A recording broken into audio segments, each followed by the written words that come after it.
Capítulo 7. Llevar una vida equilibrada. Por primera vez aparecen aquí, en un libro, las máximas de nuestra fe, escritas en un lenguaje a todos asequible.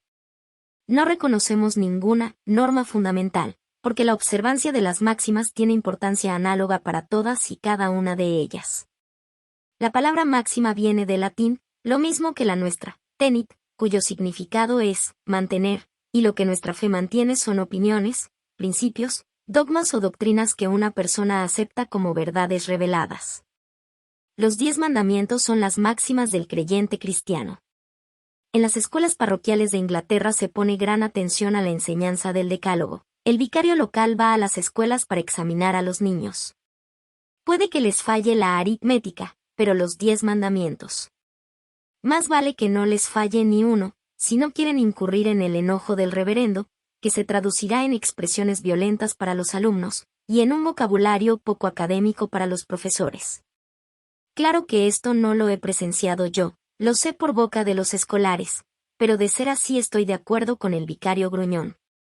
El que profesa una religión, sea cristianismo, sea brujería, debe saber en qué consiste esa religión. Yo me aprendí los 10 mandamientos porque formaban parte del estudio de religiones comparadas, que mi abuela aprobó. En lo esencial todos reconocemos que son unas máximas muy buenas y base muy sólida para una existencia digna de vivirse. Lo malo es que pocos cristianos son los que conocen realmente los 10 mandamientos. Los niños que los recitaron de carrerilla al vicario, por complacerle, no tenían ni idea de lo que verdaderamente significaban.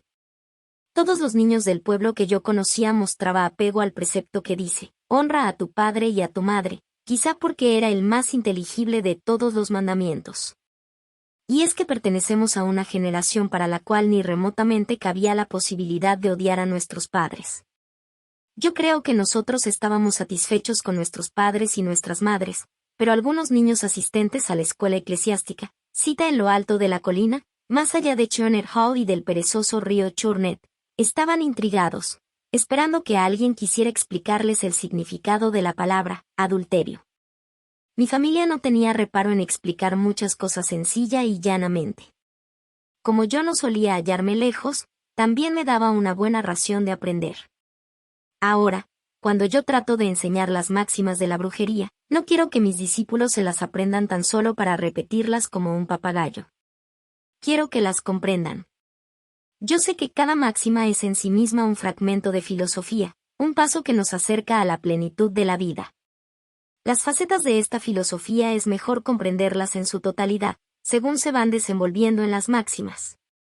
El fin de la brujería, como educación religiosa, es ayudar a los suyos en la búsqueda de una existencia armoniosa, conociéndose a sí mismos y al universo, así como respetando el equilibrio entre las fuerzas de la naturaleza y el hombre. Esta posición de equilibrio permite al hombre, dando a esta última palabra un sentido genérico en el cual se comprende también la mujer, desplegarse y contemplar su vida desde todos los ángulos, sin distorsión. Así que la primera de nuestras máximas es la máxima de la vida equilibrada. Ya he sugerido que la vida humana la entendemos como parte de un todo que es el universo. En ese universo está contenida la divinidad, de la cual a su vez forma parte la fuerza creadora original. Toda materia, sea viva, sea inerte, es parte del todo, y cada uno de los seres participa, en grado variable, de la esencia de esa fuerza creadora original, de la que todo procede y a la que todo ha de volver. Hemos hecho hincapié, y nunca habremos insistido bastante, en una de las necesidades más elementales del hombre, cuál es la de estar en armonía con su entorno. Pero si esa armonía no sabe el hombre tenerla ni con una partícula infinitesimal de la creación, ¿cómo aspirar a una mayor armonía en la mente, cuerpo y espíritu se fundan con el divino ser, la fuerza creadora suprema? Es evidente que cuando una cosa, en sí misma, está fuera de equilibrio, no puede equilibrarse con un todo mayor si no hay ninguna forma de compensación. Sin embargo, sería rarísimo que el hombre, como tal, llegase a adquirir una fuerza compensatoria exterior. Esa fuerza solo puede brotarle de dentro. Por consiguiente, el equilibrio, como necesidad humana, solo puede considerarse en relación con su propia vida y con todos los seres vivientes. Siglos atrás, el poeta latino Juvenal decía, mens sana, corpore sano. Nosotros preferiríamos pensar en términos de una mente equilibrada en un cuerpo equilibrado, aunque el resultado final sea el mismo, porque la salud es un estado armonioso, y desde luego es más fácil llevar una vida equilibrada si tanto la mente como el cuerpo disfrutan de una buena salud. Debemos tomar en consideración todo aquello que impide al cuerpo funcionar tal como es debido: la enfermedad, el desaseo, una alimentación inadecuada, los abusos físicos, todo lo cual produce un desequilibrio orgánico, no menos que las prisas y tensiones de la vida moderna. ¿Y qué decir de tantos ruidos, que nuestros antepasados solo podrían concebir en una noche de pesadilla, y la precipitación con que acudimos a nuestros cotidianos quehaceres? Estos son los agentes que contribuyen a la producción de tensiones, las cuales a su vez se combinan para motivar las enfermedades. De ahí el curioso fenómeno de enfermedades orgánicas provocadas por depresiones psíquicas o trastornos psicosomáticos. El miedo es también promotor de desequilibrios mentales que se traducen en dolencias físicas o enfermedades psíquicas. Las fuerzas intangibles del miedo suelen también manifestarse bajo la forma de una enfermedad. A medida que vamos adentrándonos en la sofisticada civilización de nuestros días, más numerosos son los desequilibrios que se producen. Hoy día existe otra clase de temor que yo he observado en las mentes de algunos amigos. Es el temor a un adversario desconocido que ronda junto al santuario del hogar, que ataca sin ninguna razón aparente, como no sea por el hecho de que uno está en su camino. En otros tiempos se cometían muchos crímenes porque la gente se aventuraba yendo a zonas donde era sabido que existía el crimen. Ahora el peligro os acecha en el umbral de vuestra casa, existe en la conversación que entabla un desconocido con vuestros hijos, en el parque, en la carretera, lo mismo al oscurecer que a plena luz del día. El miedo conduce al hombre hacia otros desequilibrios, haciendo que su mente ceda ante la presión que ejerce sobre él. Teme por sí mismo y por sus seres queridos. El resultado no puede ser otro que una tensión con sus repercusiones contrarias a la salud. El miedo psicológico hace mayor impacto que cuando, por ejemplo, dos hombres armados se pelean, pues en este último caso no se teme, como en el anterior, a lo inesperado. Esta clase de miedo no lo conocía yo cuando era joven. Tenía la suerte de vivir en el campo y poder disfrutar de él, sin prevenirme contra un desconocido que apareciera detrás de un árbol presto a lanzarse sobre mí. Yo nunca he tenido miedo cuando residía en países de civilización atrasada. Sí, en cambio, en las populosas calles de Nueva York, Los Ángeles, Chicago y Houston. Y si he logrado sobreponerme a estas circunstancias ha sido gracias a mi formación moral y filosófica. Tomándolo todo con calma y filosofía es como se puede llevar una vida razonable y bien ordenada. Pero he tenido suerte en medio de todo, y doy gracias al destino por haberme deparado la ocasión de socorrer a tanta gente que acude a mí, presa de este temor, ignorando si el hombre que camina pacíficamente al lado de uno puede trocarse de pronto en un enemigo mortal. Así se explica que en nuestro medio padezcamos de tantas y tan extrañas molestias, que vaya tanta gente a los médicos y que los médicos no puedan hacer un diagnóstico definitivo a base de dolencias ya conocidas.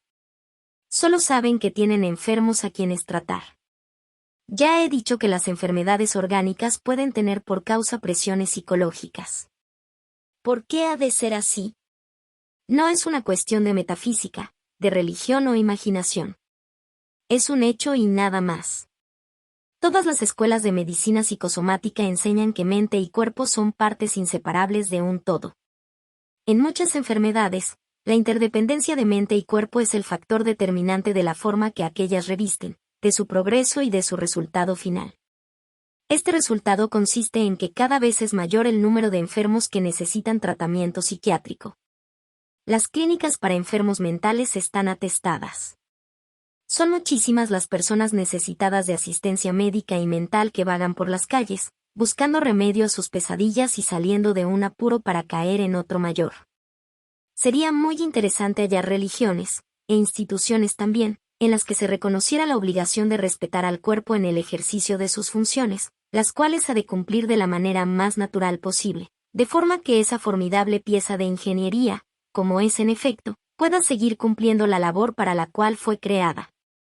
Si la salud mental es deficiente, el cuerpo lo acusará en el fallo de muchas funciones orgánicas. Si queremos mantener las funciones corpóreas, es necesario que dediquemos alguna atención al área de donde todas emanan, la mente. Necesitamos que la mente se conserve en estado satisfactorio, pues de lo contrario, el cuerpo tendría que acusar esas deficiencias. Para llevar a la práctica nuestro objetivo hay que hallar la forma de reunir, absorber o reflejar totalmente los diferentes estados de tirantez y tensión con los cuales nos encontramos, dormidos o despiertos. Tarea difícil en verdad, pero hay que acometerla cuando se estudian las máximas de la religión Wicca. ¿Cómo, entonces, podremos lograr ese estado ideal de armonía a que nos obliga la máxima de la vida equilibrada? Primero, debemos recordar una vez más que todo fue creado por la divinidad, y esta divinidad es el lazo que nos une con todos y cada uno de los seres creados. No hay nada en la naturaleza que sea malo o feo, uno y otro concepto son simples maneras que tienen los hombres de interpretar las cosas, estados de opinión no necesariamente ajustados a la esencia de las cosas. Por tanto, en teoría, aunque por desgracia no siempre en la práctica, mientras no seamos reorientados hacia filosofías más positivas y constructivas, tan capaces somos de amar a un sapo verrugoso como a un gracioso mimino, por encima de todas las apariencias que los separan. Vale la pena esforzarse por lograrlo, aunque no salga tan fácil como sería de desear. Yo, siendo joven, detestaba la idea de estar acompañada por un ser deforme. Cuando hice al fin la prueba sin advertir su deformidad, supe que había salvado la más terrible de las barreras, la que me impedía amar a todas las criaturas sin excepción. Tuve que aprender y comprender todo lo relativo al karma y la reencarnación antes de que pudiera aceptar, sin repulsa, el principio de que no existe nada feo a menos que nosotros lo hagamos artificiosamente y lo pensemos así. Yo he trabajado en la mayor armonía con cierto número de niños mongólicos, en la acreditada escuela Rudolf Steiner, del New Forest, Inglaterra. Alguna que otra vez oigo gente hablando a sotto voce acerca de esta clase de niños, diciendo que no hay manera de comunicarse, lo cual no es verdad. Puede haber comunicación mientras haya armonía. Yo me sentía entre ellos como en mi propia casa, porque ya no buscaba ni encontraba la fealdad por parte alguna. Os recomiendo, pues, que cada día dediquéis algún tiempo a concentraros, recordando que no existe nada ni nadie repulsivo si nosotros no imaginamos que lo es. Una culebra, por ejemplo, solo es repulsiva a nuestra mente porque nosotros nos la figuramos así. Nos imaginamos su piel viscosa cuando en realidad es suave y tenue como la seda. Somos nosotros quienes creamos nuestras fantasías de repulsión y fealdad, raramente basadas en los hechos. Segundo, ya es tiempo de que al pensar en el cuerpo nos pongamos a discutir con absoluta franqueza el tema, hasta ahora casi tabú, del sexo. Vivimos en un mundo al que se supone ansioso de convertir en realidad la ilusión del amor libre. Hoy día se goza de mayor libertad para leer y enterarse de todo lo relativo al sexo. Ahora bien, ¿qué es lo que realmente sabemos cuando aplicamos a nosotros mismos los pensamientos sexuales? Poco, yo casi diría que nada. Pese a nuestra pretendida sapiencia y a nuestra libertad moral, persisten los tabúes. El cuerpo humano fue creado para reproducirse, característica común a todos los seres vivos. El método usual de reproducirse es la fecundación de la hembra por el macho. Llegado el momento de su fertilidad, el óvulo femenino es fecundado por la esperma masculina y tiene lugar la concepción. Sigue el proceso de gestación que acaba con el nacimiento de un ser humano sintético, que va a enfrentarse con el mundo exterior después de permanecer unos meses seguro en el claustro materno. Como la partenogénesis 31 está restringida a especies muy inferiores, por ejemplo el cáncano de los bosques, hemos de reconocer que el sexo permanecerá con su característica diferencial. Eso es un hecho indiscutible. Se trata de la experiencia más natural que existe en el mundo, y sin embargo sigue siendo tratada de la manera más innatural por padres, adolescentes, autoridades y hasta profesionales de la medicina. Hemos dejado que en torno al sexo se desarrolle toda una mística.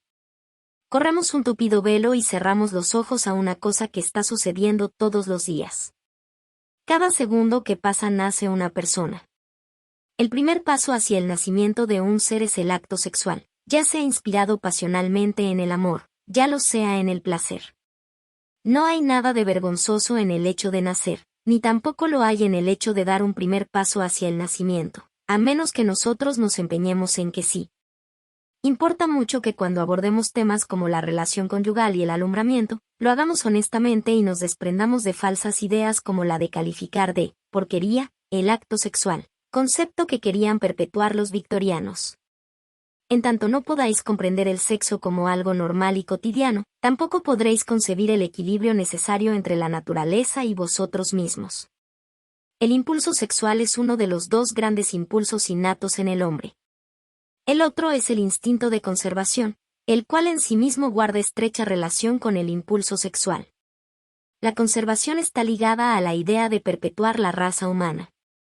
Aunque es importante la conservación personal, la conservación de la especie afecta al hombre también básicamente, y en esto tiene al menos un atisbo de su vinculación con el cosmos. Lo que afecta a su especie le afecta a él también como individuo, y viceversa. Sin estímulos sexuales la copulación no es posible como instrumento de procreación. Parece, pues, lógico que no haya nada de vergonzoso en la erección del órgano viril, sea real, sea representada. Si creéis que el acto sexual no es signo de conservación de la especie y sí de depravación, jamás llegaréis a comprender la religión Wicca, ni a la naturaleza, ni al cosmos, ni siquiera a vosotros mismos. Nuestros remotos antepasados nunca se andaban con chiquitas en esto del sexo, ni lo encubrían ni lo suavizaban con efusiones amorosas, ni se paraban a razonar sobre él. El sexo era necesario para la procreación, y eso era todo. Bien lejos de fingir que lo ignoraban, los griegos y romanos asociaban el sexo con el gusto refinado y la estética. Lo incorporaron incluso a sus religiones. Desde hace 2000 años la humanidad ha rehuido enfrentarse con la cuestión sexual en todos sus aspectos, cual si de una enfermedad se tratase. Por eso, ahora parece como si hubiéramos descubierto la pólvora. Mañana dejará de ser novedad y pasará como una moda cualquiera. Al cabo de algún tiempo volverá a renacer con su séquito de orgías y desenfrenos. Y mientras una mitad del mundo se comporta como si el sexo fuera una novedad, la otra mitad lo sigue desaprobando o ignorando. En aquellos lejanos tiempos a que me refería, el falo era un símbolo religioso, y por tanto completamente ajeno a toda pornografía. En consecuencia, cada vez que en ti se manifieste el impulso sexual, debes reconocer que ese impulso es obra de un mecanismo maravilloso, y que ese mecanismo eres tú. Acéptalo y no trates de reprimirlo. En nuestra religión el celibato no es considerado como una virtud. No eleva espiritual ni psíquicamente a quien lo escoge, y físicamente menos. Con esto no quiero decir que me incline al extremo contrario, porque una orgía de promiscuidad no solo sería un exceso sino una contradicción con nuestra máxima de vida equilibrada. Yo me limito a recomendar una actitud razonable, guardando la necesaria armonía entre la mente y el cuerpo. Lo esencial es que veamos en esos deseos un fenómeno natural y no un anatema. Como veis, nuestra doctrina a ese respecto no puede ser más sencilla, y sin embargo, en torno a ella se ha levantado uno de los más formidables bloqueos, a pesar de lo alto que se habla en nuestros días de la libertad sexual. Durante siglos enteros hemos estado sujetos a unos convencionalismos que, no lo niego, ocupan su puesto en nuestras vidas, pero no deben llegar a situaciones extremas. Por ejemplo, la idea prevalente hasta hace poco en muchas colegialas inglesas. Según este criterio, ninguna niña podía bañarse sin haberse cubierto previamente con una camisa. Mirar el propio cuerpo era considerado como una acción pecaminosa, y si se miraba asterisco el ajeno, aquello era ya un signo de depravación y el camino más derecho para irse al infierno. La única razón de que hoy esté en boga la pornografía es que hemos olvidado los modos naturales de vivir. El cuerpo humano ha estado tanto tiempo oculto a la vista, que para las mentes obsesivas se ha convertido en blanco de una morbosa curiosidad, la misma que provoca todo aquello que está prohibido por el hecho de estarlo. Sin embargo, es innegable que todos nacemos desnudos, y el cuerpo desnudo de un bebé es raro que provoque pensamientos impúdicos. Más tan pronto surge la idea de la función que está llamado a desempeñar, la escena se trueca en una horrorosa visión pornográfica. Hoy día libramos en los colegios verdaderas batallas cada vez que plantean la educación sexual. ¿Debe o no debe existir?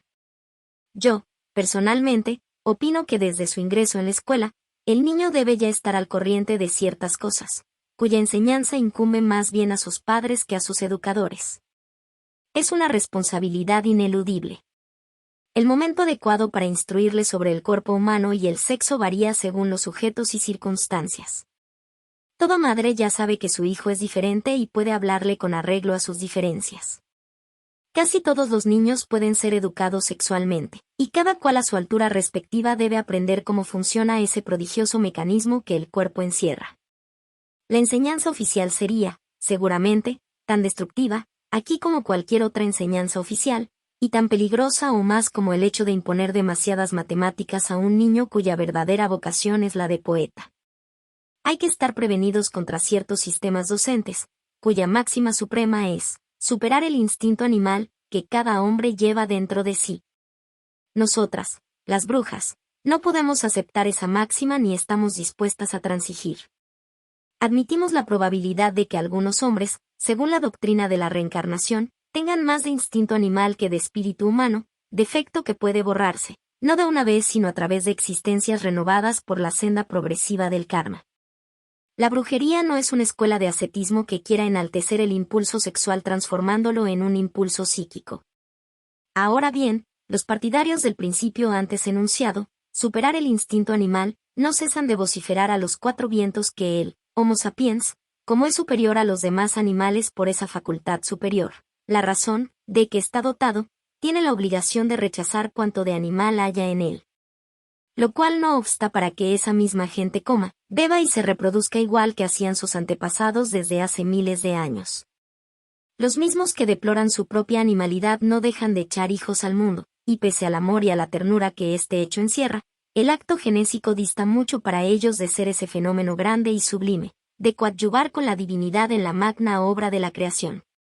Se da el caso del varón que deja encinta a una mujer y luego se siente avergonzado de ser visto con ella.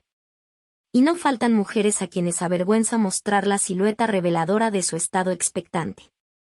Para nosotros no hay nada de feo en la señal de embarazo, vemos sintetizada en ella una obra prodigiosa a escala universal.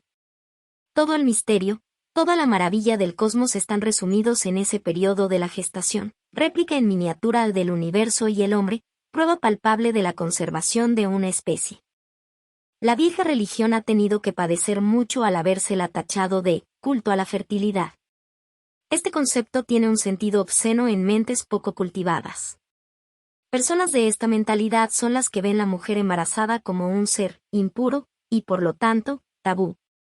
Para nosotros, en cambio, fertilidad es sinónimo de belleza, y no solo eso, es lo que perpetúa los animales y las plantas, lo que nos alimenta, lo que nos sostiene, lo que hace posible nuestra existencia.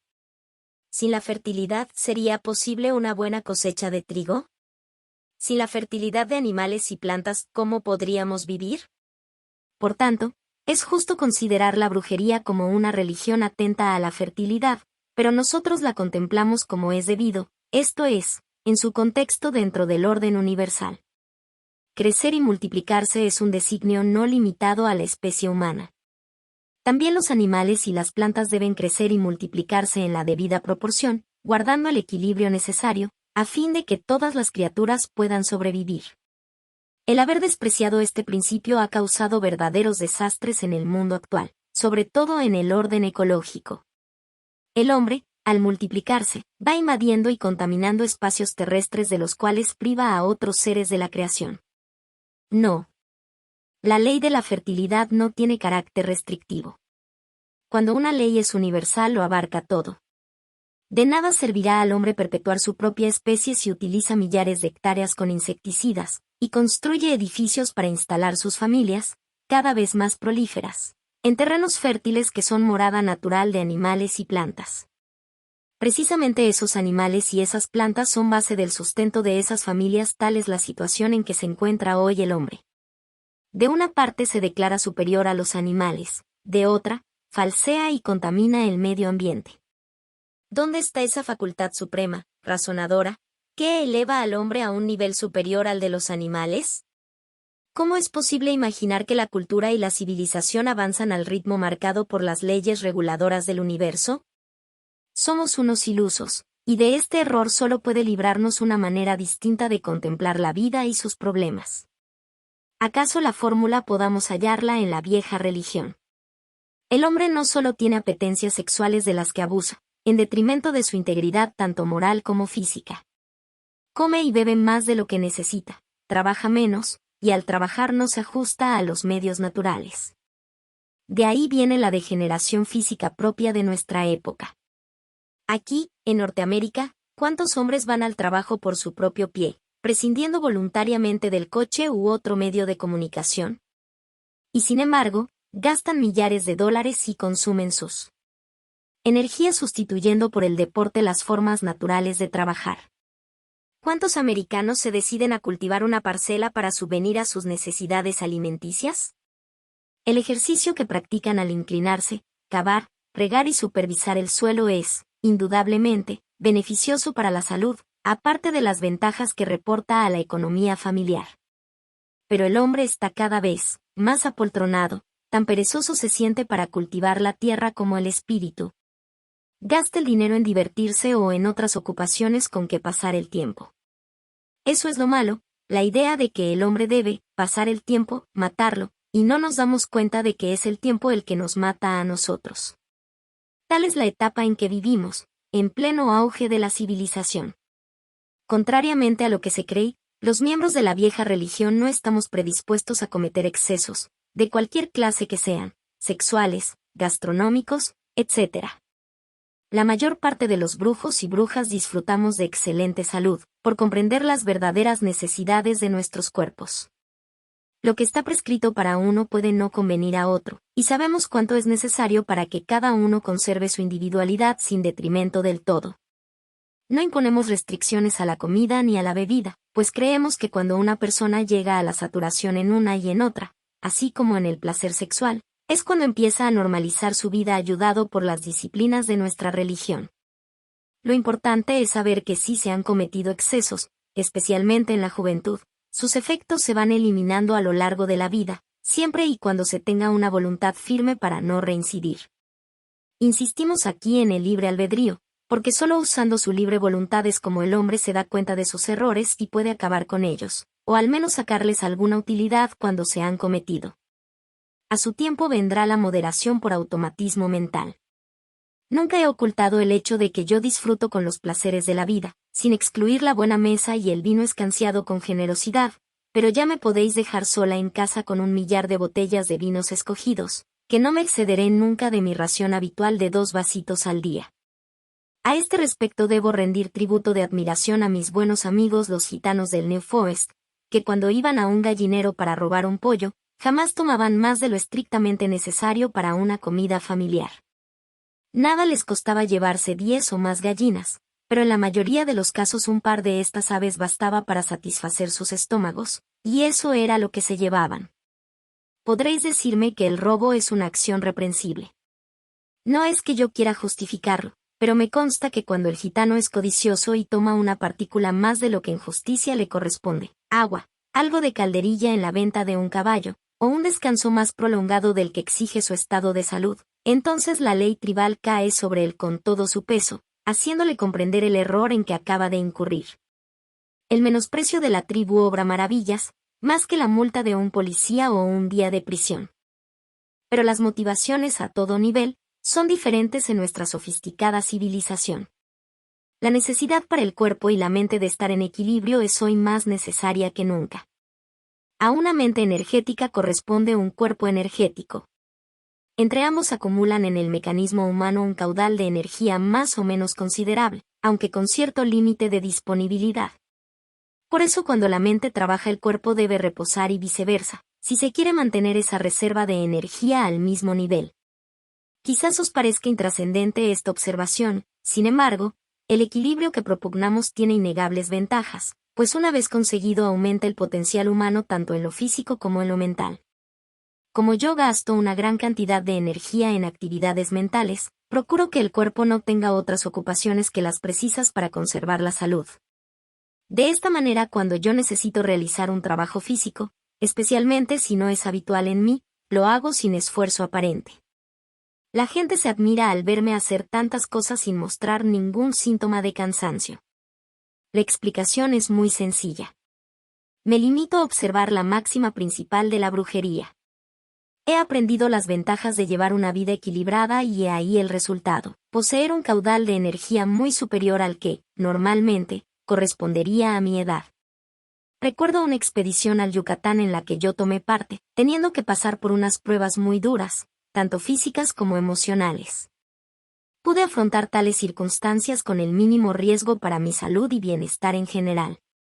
Conmigo iban hombres a quienes se suponía físicamente aptos, y que, sin embargo, hubieron de sucumbir bajo el impacto psicológico. Quiero referirme concretamente a la expedición efectuada en 1968. Fue una verdadera tortura. Teníamos que desplazarnos a unos remotos poblados indios para filmar una película. La única persona que resistió incólume aquellos días de agotadores trabajos, en pésimas condiciones y a una temperatura de unos 46 grados, fui yo. Y eso que yo superaba en edad a mis compañeros, aparte de que mi aspecto físico no era el más adecuado para una expedición o exploración de esta índole. Mi mente, sin embargo, contrarrestó las dificultades del cuerpo, lo que me hizo sobrevivir a tales pruebas fue el equilibrio de la una y el otro. En otra ocasión, mi hijo Julián y yo tuvimos que introducirnos en un refugio subterráneo con 4 miembros de una unidad defensiva, dedicada a prácticas de salvamento. Querían conocer los posibles efectos de una explosión atómica en aquel sector. Salimos a las 7 de la mañana con excelente buen humor, provistos de libros para distraernos, cigarrillos y todo cuanto se necesita para hacer la vida más confortable. A las 2 horas, ya todo el mundo estaba con los nervios de punta. Imaginaos la situación de 6 personas en un espacio reducido, sabiendo que iban a estar allí las 24 horas del día.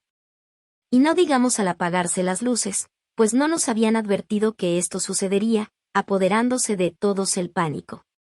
Al entrar nos habían advertido que comida y el agua nos serían servidas en raciones muy limitadas, y con ellas tendríamos que aguantar las 24 horas.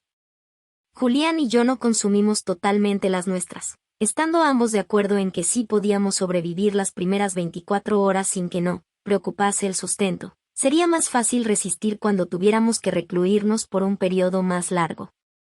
Por eso, en medio del pánico reinante y de las disputas, Julián y yo pudimos entregarnos al sueño. Una chica del grupo se quejaba de que aquello sobrepasaba las 24 horas. Yo me inclinaba a creer que sí, y que el hecho de estar bajo tierra era por miedo a la oscuridad exterior. Cuando salimos de aquella vigilia subterránea que nos habíamos impuesto, Julián y yo éramos los únicos que no dábamos muestras de agotamiento. Desde que se apagaron las luces habíamos dormido por periodos de 4 horas. Nuestros compañeros parecía que habían pasado la noche en una bacanal. Fue una experiencia interesante, sobre todo teniendo en cuenta que nosotros dos éramos los únicos no pertenecientes a un credo ortodoxo.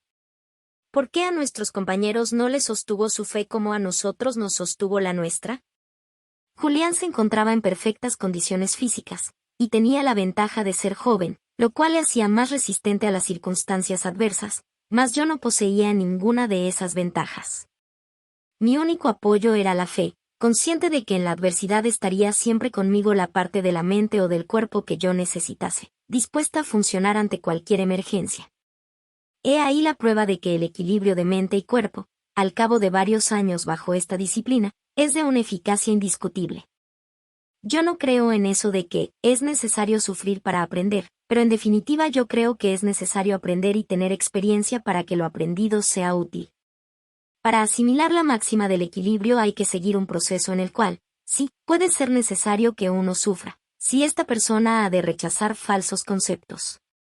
Esto no es fácil, y tengo que ejercitar la paciencia con estudiantes acostumbrados a un tipo de vida determinado desde su juventud.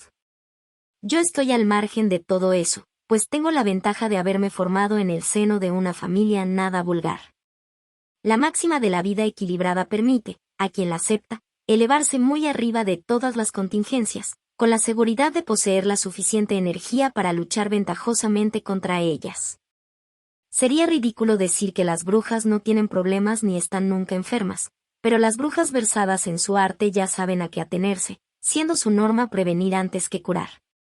Todas las brujas del New Forest tenemos un conocimiento profundo de la herboristería, y sabemos que el consumo diario de hierbas transmite al torrente sanguíneo un apreciable caudal de materias antitóxicas, las cuales, al ser absorbidas, fortalecen al organismo poniéndole en condiciones de resistir bastantes dolencias. Muchas brujas hacen igual que ciertos animales, cuyo instinto les hace buscar la hierba que deben ingerir cuando se hallan enfermos. Más si no es suficiente el instinto, la astrología ayuda a la bruja a prepararse para cualquier dolencia que su clase de vida pueda originar. Cuando me encuentro con una bruja que acude a mí constantemente recordándome que está enferma, o a alguien que gozas hablando de sus dolencias físicas, me entran sospechas de que esa bruja o ese brujo no sabe mucho de su profesión. Es probable, y no me importa decirlo, que la vieja religión sea una religión egoísta, si por egoísmo entendemos mantener sano el cuerpo y alto el espíritu, siguiendo esta norma todos los días. Ya decían los griegos, mente sana, cuerpo sano. Lo cual viene a parar en esto: si piensas en el mal romperá la armonía produciendo unas condiciones adversas. Si estas condiciones se hacen estáticas al mismo nivel, no hay duda que nos hallamos ante un estado de salud imperfecto. Una de las mayores calamidades que afligen a la moderna humanidad es el cáncer. Su sola mención hace un impacto tremendo, hasta en las personas de más robusta constitución. Es tanto el horror que inspira, que hasta los astrólogos temen la aparición en sus horóscopos del signo que lleva este nombre. A través de una autointoxicación crónica, constipados e inactividad de todos los órganos de eliminación, pulmones, hígado, riñones, piel e intestinos, el organismo humano acaba envenenándose. Estos venenos se acumulan en torno de los órganos más endebles, o de la parte donde el cuerpo sufra alguna lesión por caída, golpe o magullamiento. Una mala dieta, por supuesto, es tan peligrosa como las drogas para emponzoñar el cuerpo, y al hablar de drogas me refiero, lo mismo a los específicos recetados por un médico que a los alucinantes ingeridos por quienes anhelan vivir en un mundo de fantasía.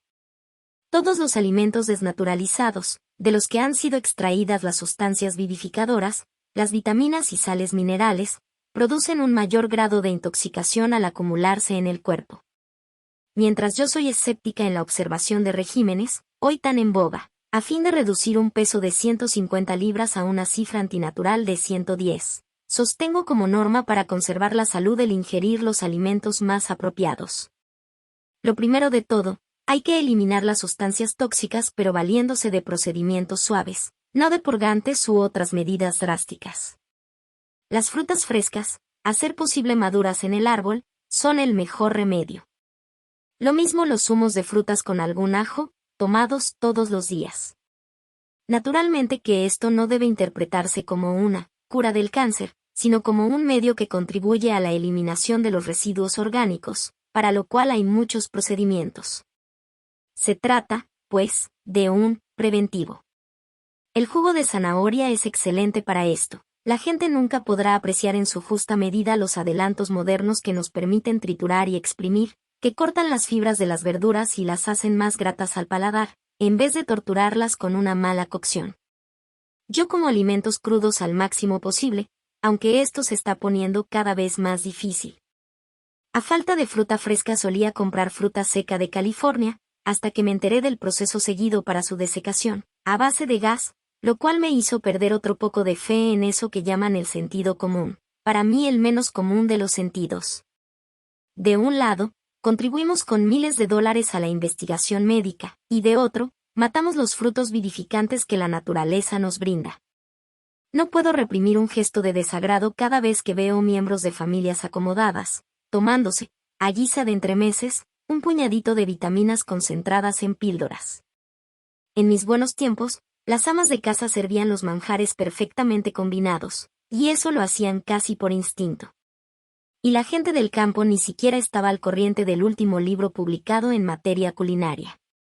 Yo creo que en ningún país del mundo se publican tantos volúmenes culinarios como aquí, en los Estados Unidos, ni hay país en cuyos hogares se coma peor.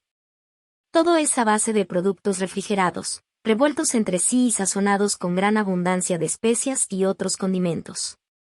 Las fórmulas suelen tomarse de ciertas revistas especializadas en cosas del hogar. Me he encontrado a veces con personas para las cuales un buen psíquico debe ser siempre vegetariano. Yo, personalmente, no soy aficionada a la carne, pues hay muchos y muy selectos menús que pueden prepararse con pescado, verduras, frutas frescas y frutas secas. Ahora bien, lo importante para una bruja en estas cosas es guiarse por el instinto, el cual va indicando la clase de alimentos que le convienen según sus variantes estados de salud. Yo creo que el instinto funciona como un barómetro. Unas veces la bruja sabe que necesita comer carne, y la come. Nada, sin embargo, se debe tomar con exceso. Teniendo presente esta máxima, yo creo que no hay ningún tabú en cuanto a la alimentación se refiere. Uno de los ejercicios más necesarios para el organismo es el de andar. No hay manera más fácil y menos fatigosa de oxigenarse a través del conducto sanguíneo. Pero hoy la gente no camina lo que es necesario. Convendría también irse desprendiendo de prendas ajustadas, las cuales nos oprimen y restringen los movimientos. Cierto que la gimnasia y otros ejercicios nos sirven de ayuda e impiden que nuestros miembros se atrofien, pero su eficacia será menor a medida que pasan los años. En la vejez será una excepción. Si queremos llegar a la vejez con salud, no debernos perder la costumbre de caminar. Los preparativos para esta etapa deben iniciarse en la infancia misma. Vamos ahora con un tema que nunca pierde actualidad, ¿cuál es el del sudor y los desodorantes? Las personas que se tienen por distinguidas buscan y presumen de haber escogido el desodorante más eficaz, con la misma agudeza que un entendido en arte identifica un Picasso a un Rembrandt. Hablarles a estos de que sudan sería tan ofensivo como decirles que su Picasso o su Rembrandt son una imitación. Y yo me pregunto, ¿qué tiene de malo el sudor? Una buena sudada elimina mayor número de toxinas que la ascensión de una cuesta, la gimnasia o un purgante cualquiera. Si es por la salud no os preocupéis, ni por la vuestra, ya que se trata de una función necesaria al cuerpo, ni por la ajena, pues el que huele a sudor no causa daño a nadie. Ninguna nariz, por aristocrática que sea, contaminará al cuerpo por la aspiración del sudor. Dudo que la misma Amy Vanderbilt se estremeciera y muriese si en la sociedad progresara la higiene, gracias precisamente a la transpiración. Por otra parte, después de la primera exudación, que puede ser, desde luego, inducida por baños, el cuerpo se adapta perfectamente a la exigencia de eliminar lo necesario y nada más, sin olores molestos. Si queréis ayudar al cuerpo en su función eliminatoria os recomiendo una tisana que se hace con flores de trébol rojo. Échese un puñado de flores secas en 2 pintas de agua.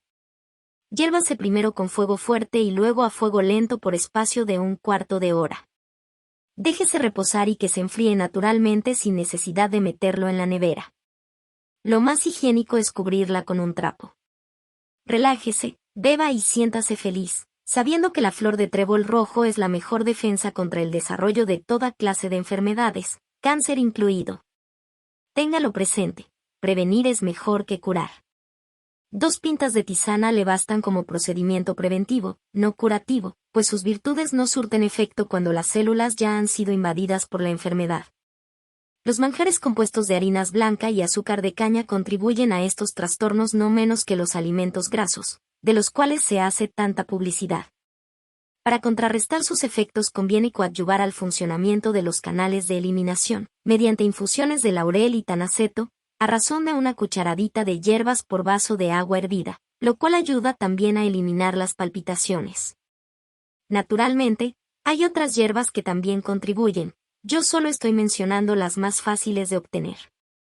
Las dietas, generalmente imposibles de guardar por lo rigurosas, nos privan de muchas cosas buenas y no son el medio adecuado para alcanzar una vida feliz y próspera, ni para llegar a una edad avanzada con la mente despierta, el cuerpo normal y el espíritu solazado. Salud, longevidad, lozanía. He ahí el resultado de un perfecto equilibrio mental y físico. Recordad que en cuestiones mentales, especialmente, las brujas somos expertas. Dentro de la mente se esconde un caudal inapreciable de magia. Hay que empezar a utilizarlo, no de una vez sino gradualmente, según las necesidades. El tiempo que uno viva es lo de menos. Lo importante es saber qué se hace con la vida, y qué clase de vida se ha escogido. El equilibrio mental es la clave de muchos secretos que el resto del mundo quiere desentrañar. Igual que los niños cuando en su cándida manera de jugar al caliente y frío, esconden las cosas en los sitios más obvios, nosotros también podemos descubrir que lo que buscamos aquí, allá y acullá está escondido en el más obvio de todos los recipientes. En nosotros mismos.